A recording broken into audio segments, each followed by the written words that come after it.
Bapak, Ibu, saudara yang dikasihi Tuhan, Shalom, salam sehat untuk kita semua. Apa kabar? Sehat toh? Wah, sungguh luar biasa, mantap. Kita akan membaca Alkitab, namun sebelumnya marilah kita berdoa.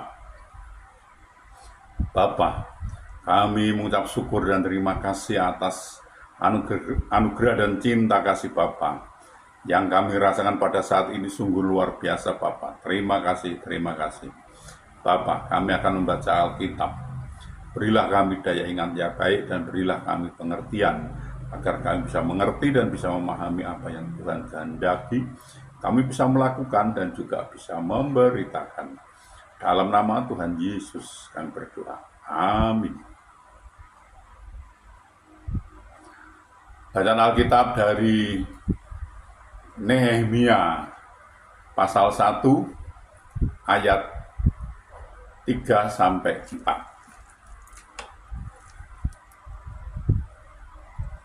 Kata mereka kepadaku, orang-orang yang masih tinggal di daerah sana, yang terhindar dari penawanan, ada dalam kesukaran besar dan dalam keadaan tercela. Tembok Yerusalem telah terbongkar dan pintu-pintu gerbangnya telah terbakar. Ketika aku dengar berita ini, duduklah aku menangis dan berkabung selama beberapa hari. Aku berpuasa dan berdoa ke hadirat Allah semesta langit. Demikian pembacaan Alkitab. Terpujilah Yesus Kristus. Bapak, Ibu, Saudara, tidak semua orang memiliki kepedulian terhadap orang lain. Terlebih-lebih di masa sekarang ini, kebanyakan orang cenderung egois dan mementingkan diri sendiri. Maka kasih kebanyakan orang akan menjadi dingin. Matius 24 ayat 12. Mari kita belajar kehidupan Nehemia. Ia adalah salah seorang bangsa Yahudi yang dibuang ke Babel. Berada di negeri pembuangan bukan berarti akhir dari segalanya. Nehemia justru menjadi orang yang berhasil dalam berkarir. Ia bekerja sebagai juru minum raja, suatu profesi yang tidak semua orang bisa dipercaya untuk mengerjakan tugas ini. Hanya orang-orang pilihan. Kebanyakan orang jika sudah berhasil akan mudah lupa dengan asal-usulnya atau menjadi sombong. Berbeda dengan Nehemia, ia masih teringat dengan saudara-saudara sebangsanya di Yerusalem dan selalu berdoa untuk mereka. Hal ini menunjukkan bahwa ia memiliki empati yang tinggi terhadap sesamanya. Begitu mendengar kabar bahwa saudara-saudaranya mengalami penderitaan ditambah tembok-tembok Yerusalem runtuh, hati Nehemia hancur berkeping-keping. Tuhan sedang mencari Nehemia di akhir zaman ini. Orang percaya yang memiliki hati yang berbeban terhadap orang lain dan juga bangsanya. Terbeban di sini bukan hanya merasa kasihan dalam hati tanpa berbuat sesuatu, tapi mengasihi yang diwujudkan dengan perbuatan. Tuhan memanggil kita untuk menjadi berkat bagi orang lain. Bagaimana kita bisa menjadi berkat jika hidup kita hanya berfokus pada diri sendiri atau egois? Orang-orang miskin atau orang-orang yang berkekurangan, anak yatim piatu, yang orang-orang terlantar selalu ada di sekitar kita.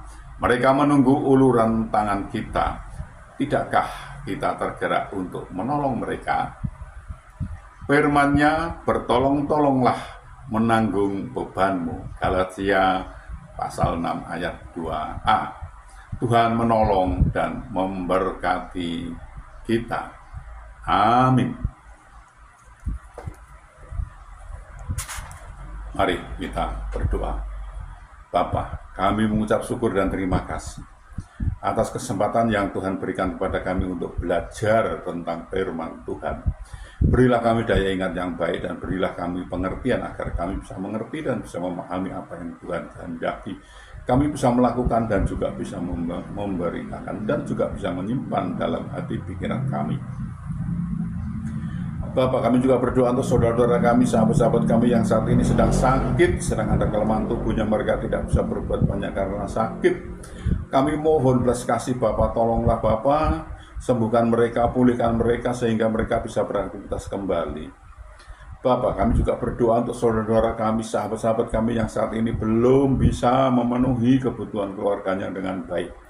Mereka ada kesulitan masalah keuangan keluarganya, mereka tidak punya Bapak. Mereka sudah mencari dan mencari dan mencari. Namun sepertinya mengalami jalan buntu mereka ini. Bapak, kami mohon belas kasih Bapak, tolonglah Bapak. Bukakanlah jalan baru bagi mereka sehingga mereka mencari, mendapatkan, bisa bekerja, bisa berusaha, bisa memenuhi kebutuhan keluarganya dengan baik. Bahkan mereka bisa berkelimpahan dan juga bisa menjadi saluran berkat untuk orang lain. Bapak, kami juga berdoa untuk saudara-saudara kami, sahabat-sahabat kami, anak-anak kami yang saat ini sudah waktunya untuk berumah tangga, berkeluarga. Namun mereka belum mendapatkan pasangan hidup yang seiman dengan mereka. Mereka sepertinya kesulitan untuk mendapatkan pasangan hidup yang seiman dengan mereka. Bapak, kami mohon belas kasih Bapak, tolonglah Bapak, bukakan jalan bagi mereka sehingga mereka bisa mendapatkan pasangan hidup yang seiman dengan mereka dan mereka bisa membentuk suatu keluarga rumah tangga bahagia dan sukacita dan bisa beranak cucu mereka ini.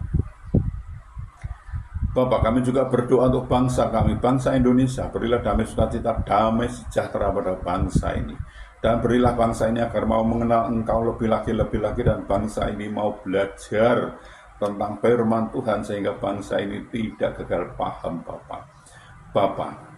Bapak, ini kami, pakailah kami untuk memberitakan firman, melengkapi kami dengan Roh-Mu yang kudus untuk memimpin dan memimpin kami dalam memberikan firman itu agar tidak keliru Bapak.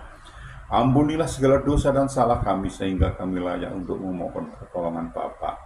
Dalam nama Tuhan Yesus kami berdoa. Amin.